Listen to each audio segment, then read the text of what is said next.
Dios te bendiga, espero que te encuentres muy bien. Me alegro de estar grabando y compartiendo la palabra de Dios contigo. Hay ciertos versículos y hay ciertas cosas que muchas veces no conocemos. Pero lo que sí sabemos es que la Biblia es un libro lleno de tantas historias que quizás algún día terminaremos de conocer. Y hoy te presentaré este top que son los 7 versículos que nunca habías conocido.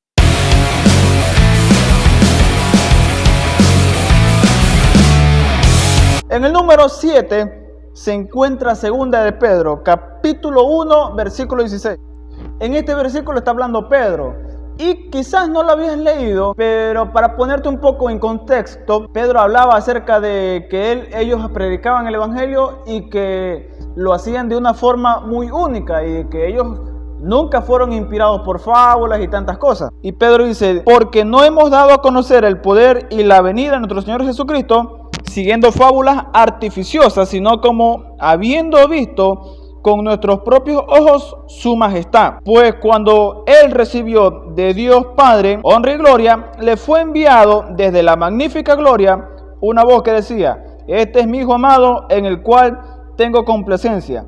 Y nosotros hemos oído esta voz enviada del cielo cuando estábamos con él en el Monte Santo.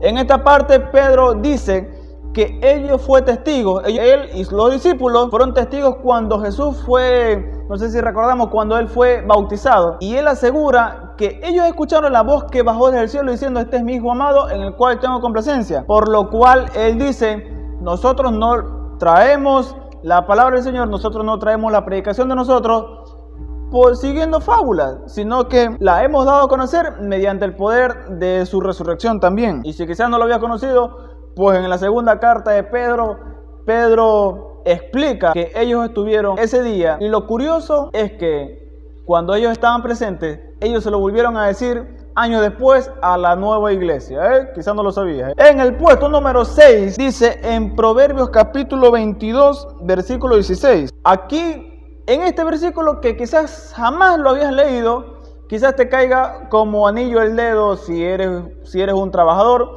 o si eres alguien que trabaja honradamente. Lo cierto es que la Biblia dice en este versículo, el que oprime al pobre para aumentar sus ganancias o que da al rico, ciertamente se empobrecerá. Hemos conocido y hemos escuchado casos de personas de jefes que han tratado mal a sus empleados. ¿Por qué lo tratan mal? Proverbios dice que el que oprime al pobre para aumentar sus ganancias, o sea, los jefes, cuando oprimen a los trabajadores, solo para ganar más, pues dice la Biblia que ciertamente ellos se empobrecerán, o sea, sus negocios y todo, un día la pagarán, Así que si tus jefes te trataron mal y ciertamente hubo un problema, pues déjame decirte que la palabra de Dios dice que ellos ya tienen su recompensa, se empobrecerán. En el puesto número 5 nos quedamos en Proverbios, hay doble proverbio. En Proverbios capítulo 17, versículo 22. Este versículo tal vez no lo habías leído, pero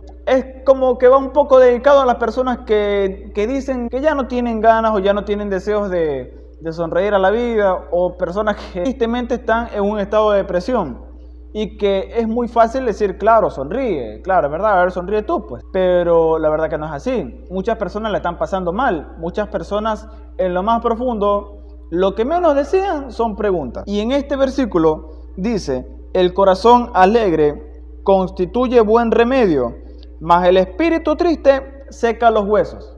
No lo sabías, ¿no? Yo tampoco. Dice, el corazón alegre constituye buen remedio. Hay un versículo que dice que el corazón alegre hermosea el rostro. Pero este dice que el corazón alegre, o sea, el corazón, la persona alegre, dice que constituye, o sea, se vuelve como un remedio. O sea, persona como que tiene autosanación. ¿Cómo es la palabra? Es regeneración, se regenera. Y dice, mas el espíritu triste seca los huesos. Así que si estás triste, te vas a secar. Ahora, en el puesto número 4, quizás este versículo no lo habías leído, pero dice en Primera de Reyes, capítulo 13. Esta es una historia que tal vez no lo habías leído, pero está hablando de un rey de Judá. Primera Reyes capítulo 13 dice, he aquí un varón de Dios por palabra de Jehová vino a Judá a Betel, y estando Jeroboam junto al altar para quemar incienso, aquel clamó contra el altar por palabra de Jehová y dijo: altar, altar, así ha dicho Jehová, he aquí que a la casa de David nacerá un hijo llamado Josías, el cual sacrificará sobre ti los sacerdotes de los lugares altos que queman sobre ti incienso, y sobre ti quemarán huesos de hombres. Aquel mismo día dio una señal diciendo: esta es la señal de que Jehová ha hablado, he aquí que el altar se quebrará y la ceniza que sobre él se derramará. Entonces, cuando el rey Jeroboam oyó estas palabras del varón de Dios que había clamado contra el altar de Betel, extendiendo su mano, dijo al altar: prendedle. Mas la mano que había extendido sobre él se le secó y no lo pudo enderezar. O sea, había un profeta que empezó a profetizar en contra del rey y le dijo: ¿sabes qué? Dios va a levantar a un hombre, el cual acabará con ustedes, los va a matar, y ciertamente Dios dará una señal de que así pasará. Y cuando el rey escuchó esto, dijo: ¿qué te pasa? ¿Cómo es eso? ¿Sabes qué? Préndanle y arréstenlo. Y cuando él levantó la mano para hacerlo, en ese momento la mano se le quedó secada. Porque dice: mas la mano que había extendido sobre él, contra él, se le secó y no la pudo enderezar. Y el altar se rompió, esa era la señal. Y el altar se rompió y se derramó la ceniza del altar, conforme a la señal que el varón de Dios había dado por palabra de Jehová. Entonces el rey, como ya estaba asustado, dice: entonces respondiendo el rey dijo al varón de Dios: te pido que ruegues ante la presencia de Jehová tu Dios y ores por mí para que mi mano me sea restaurada. Quizás no lo sabía, que cuando este rey quería echar en la cárcel a este profeta que solo profetizó lo que le dijo Dios, en el momento que él le quiso poner la mano encima, en ese momento se le secó la mano, se le secó. ¿No lo sabías? Yo tampoco. Y ahora entramos al podio, entramos al podio y tal vez estos versículos te sorprenderán un poco. Puesto número 3, y agárrate bien, porque en el puesto número 3 se ubica Isaías 24, versículo 19. Y agárrate duro, porque dice: este es el profeta que más habló de Jesús. O sea, este es el profeta que más habló del Mesías. Isaías fue uno, es más, lo conocen como el Evangelio de Isaías, porque él fue el que más habló del Mesías, de que nacerá un niño, niño nos es nacido, etcétera, etcétera. Y también habló sobre la redención de Israel, que ellos serán restaurados, vístete. Es más, la canción que dice: levántate y resplandece porque ha nacido tu luz, pues viene de Isaías también. Cuando dice: levántate y resplandece porque ha nacido tu luz, Juan Carlos Alvarado también cantó una música. Pero dice esto, que es un versículo un poco perturbador, porque se encuentra en el capítulo 24, versículo 19, dice: será quebrantada del todo la tierra, enteramente desmenuzada será la tierra, en gran manera será la tierra conmovida. Y escucha bien, el 20, temblará la tierra como un ebrio, y será removida como una choza, y se agravará sobre ella su pecado, y caerá, y más nunca se levantará. O sea, este versículo es profético, y no solo está diciendo Israel, está diciendo la tierra entera, en general, tú, yo, todos. Los juicios de Dios son los que van a venir a esta tierra. Los creas o no, son los juicios que Dios ya dictaminó para que lleguen a esta tierra. Y no solo se encuentran en Apocalipsis, se encuentran en Isaías. Y uno de los juicios principales es que después de la gran tribulación, que ya está por empezar, la Biblia pronostica y asegura que la tierra será saqueada y que la tierra se quebrantará como un ebrio, y dice la Biblia que más nunca, nunca se levantará. 21 dice: acontecerá que en aquel día Jehová castigará al ejército de los cielos en lo alto y a los reyes de la tierra sobre la tierra, a todos los reyes de la tierra, que hoy los conocemos como presidentes. No lo sabías, ¿verdad? Ahora sí, en el puesto número 2, estuvo muy peleado con el puesto número 1, pero Yo pienso que sí se lo merece porque es algo que todos lo debemos escuchar y todos lo debemos poner en práctica. Pero en el puesto número 2 se ubica Deuteronomio. Se me hizo muy difícil, de verdad, pensar quién iba en el 2 y quién iba en el 1. Pero escucha lo que dice Deuteronomio, capítulo 16, versículo 18. Aquí Dios empezó a darle leyes al pueblo de Israel sobre la justicia. Y escucha, dice: jueces y oficiales pondrás en todas tus ciudades, que Jehová tu Dios te dará en tus tribus, los cuales juzgarán al pueblo con justo juicio. No tuerzas el derecho, no hagas acepción de personas, ni tomes soborno, porque el soborno ciega los ojos de los sabios y pervierte las palabras de los justos. Hablando del soborno. La justicia seguirás, para que vivas y heredes la tierra que Jehová tu Dios te da. O sea, Dios dice: no tomarás el soborno de nadie, juzgarás al pueblo con justo juicio, porque así lo manda Dios. Y el soborno para Dios también es algo penado, no solo aquí en la tierra, o lo que nosotros conocemos como el cohecho. Pero Dios también aborrece a las personas que reciben el soborno y que tuercen a las personas que están rectas, los corrompen y las echan a perder.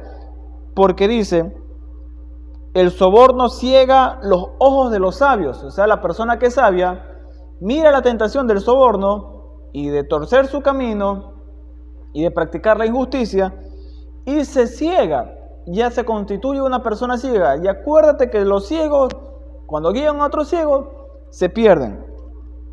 Y dice: y pervierte la palabra de los justos.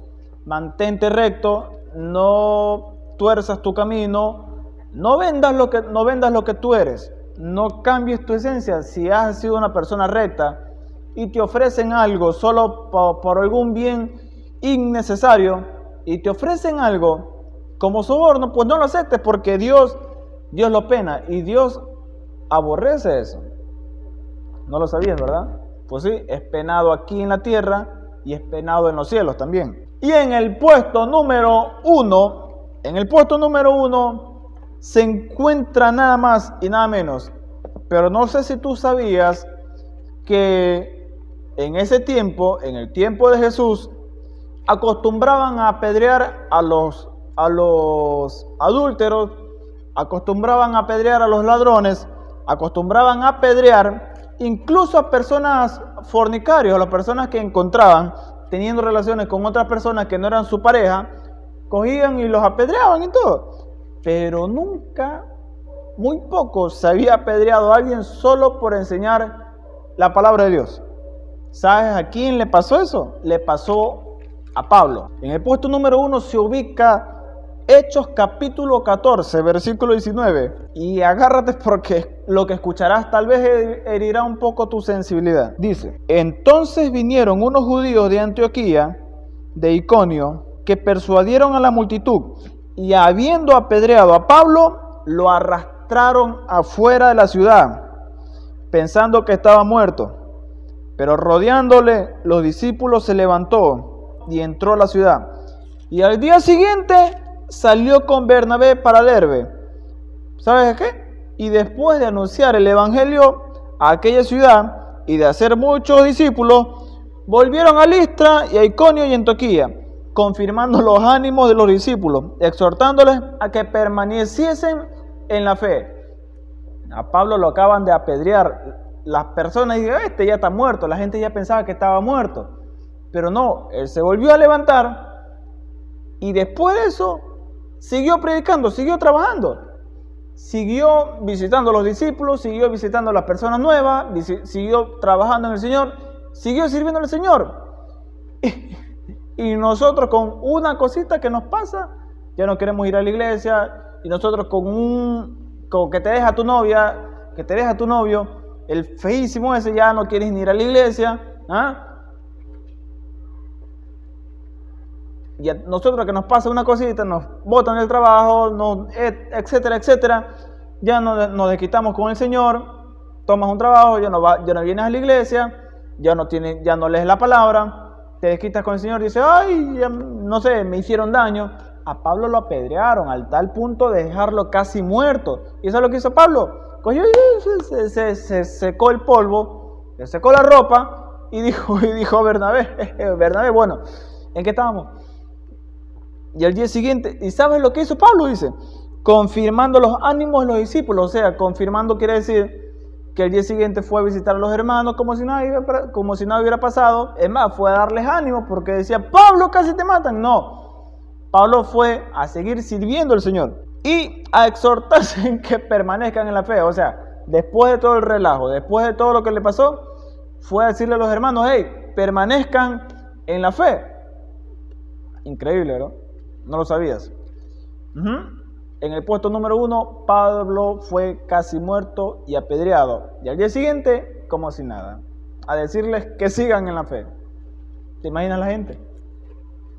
Y bueno, yo lo voy a dejar hasta aquí.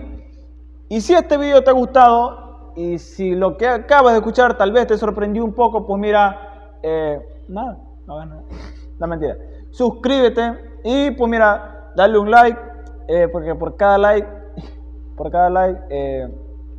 le doy de comer a mi perro. No mentira.